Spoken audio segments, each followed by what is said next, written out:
everybody, and welcome back to Tuesday Talks with Titus, or welcome. Tuesday Talks with Titus is a podcast dealing with all sorts of social issues, and I interview authors, and I cover news stories. If you have any authors you'd like me to interview, go ahead and send me the name of their book. I'd love to read it. I want to welcome you back if you are joining me again. Sorry about the month delay. I had to take a break because it was just a busy month.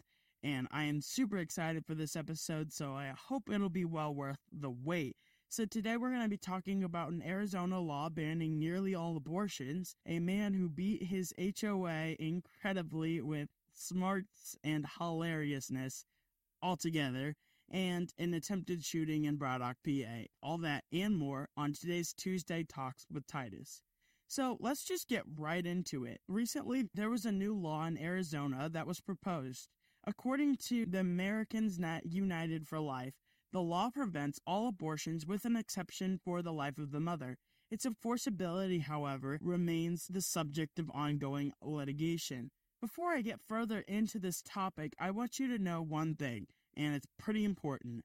I will not look down on you if you've had an abortion or if you're even considering one. I want you to understand that. I don't really care about that. God loves you. I still love you. So don't get the idea that I hate you if you've made that decision or if you're thinking about making that decision.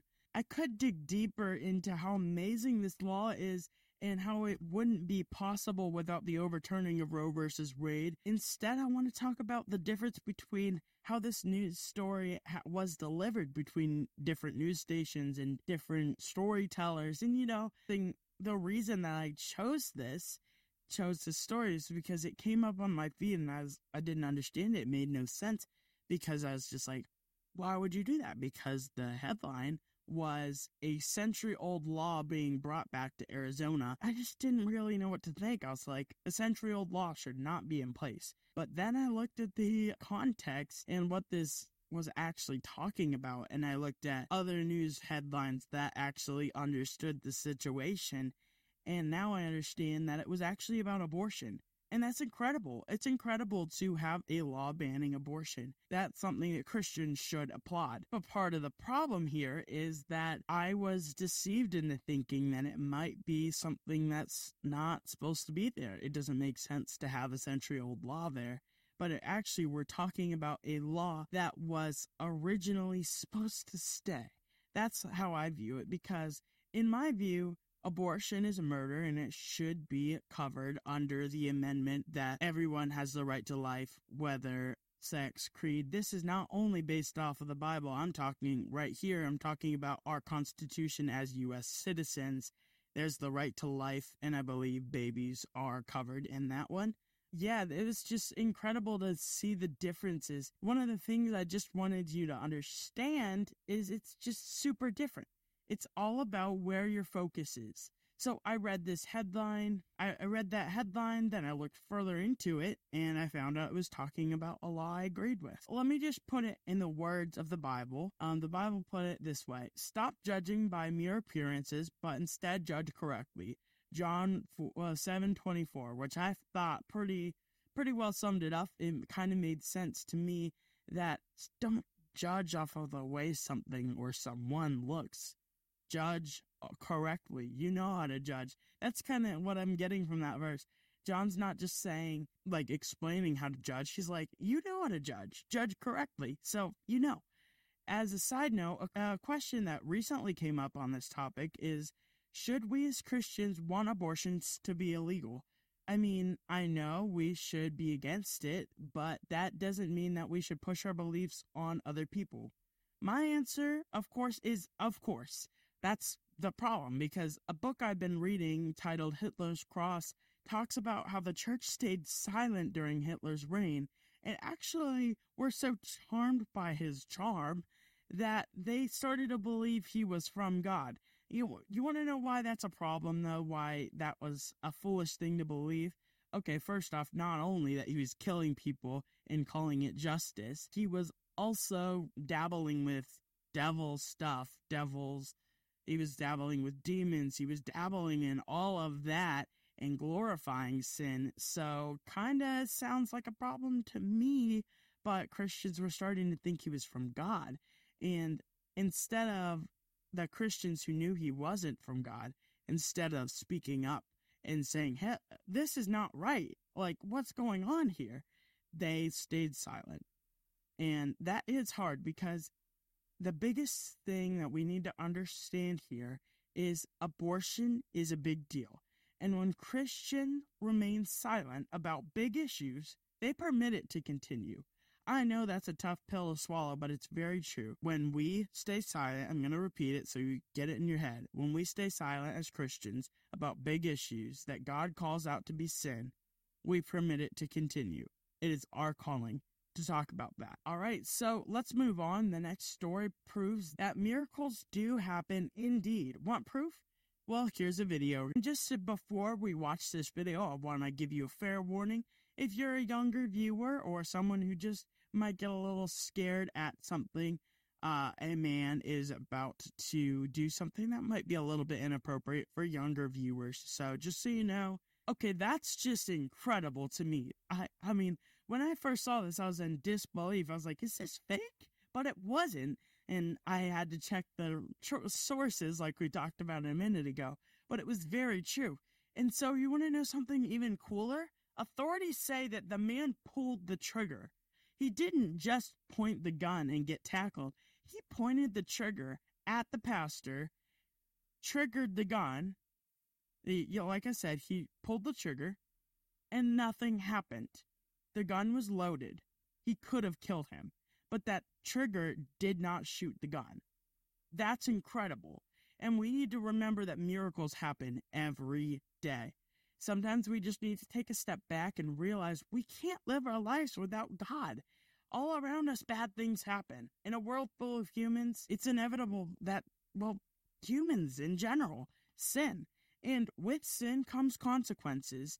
And we already are living some of the consequences, but there's also more consequences for our actions. Not to say that everything bad that happens to you is a punishment for sin. We see that in Job. But sinners sin, and that can affect everybody.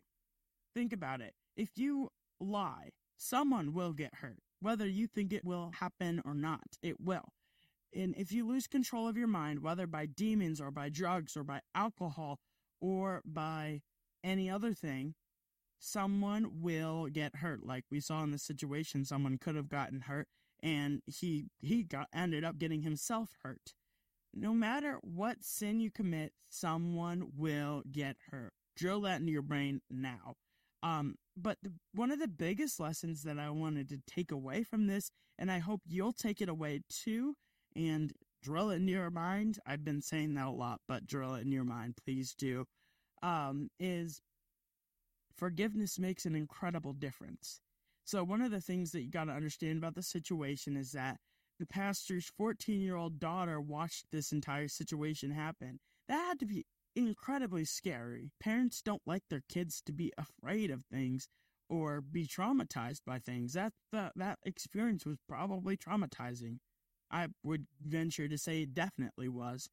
But this pastor ended up just talking to this guy and forgiving him. And actually, he found out that this man didn't remember doing this. He lost control. That's why I'm saying when you lose control of your mind, something bad will happen. The pastor decided to forgive. And instead of just being mad at this guy for the rest of his life, and he wants to disciple this man. He said in a news story that he would like to talk to this man and maybe talk to him about Jesus.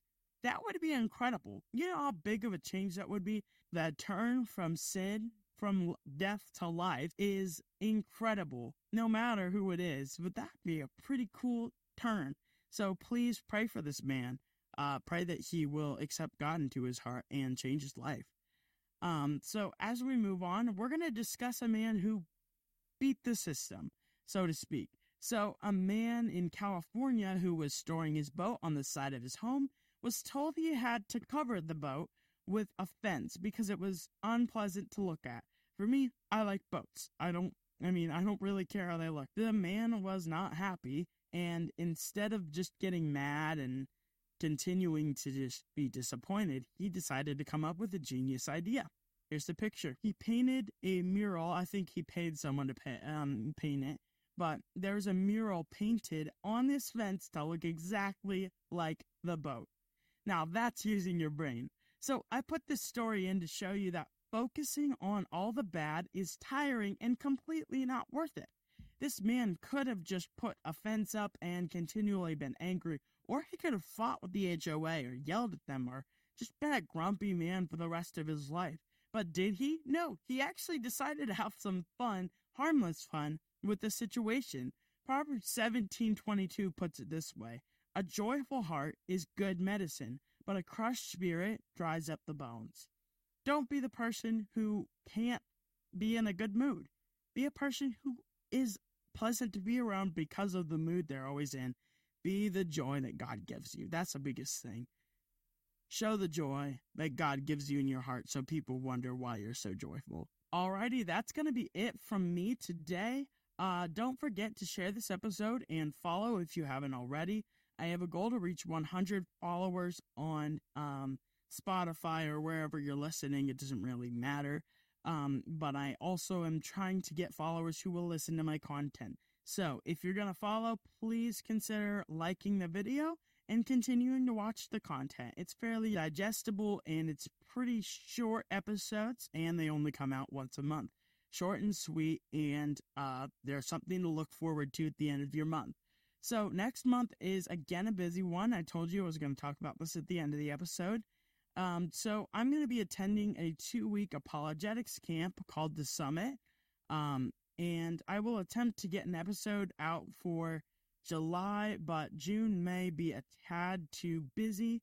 But don't worry, if you're on YouTube or if you follow my Facebook page or Instagram page, you are welcome to watch all those short videos. I'm going to be posting as much as possible episode, like little short videos, maybe 60 seconds long, of just me explaining what happened through the day and just having fun and showing you how my week's going.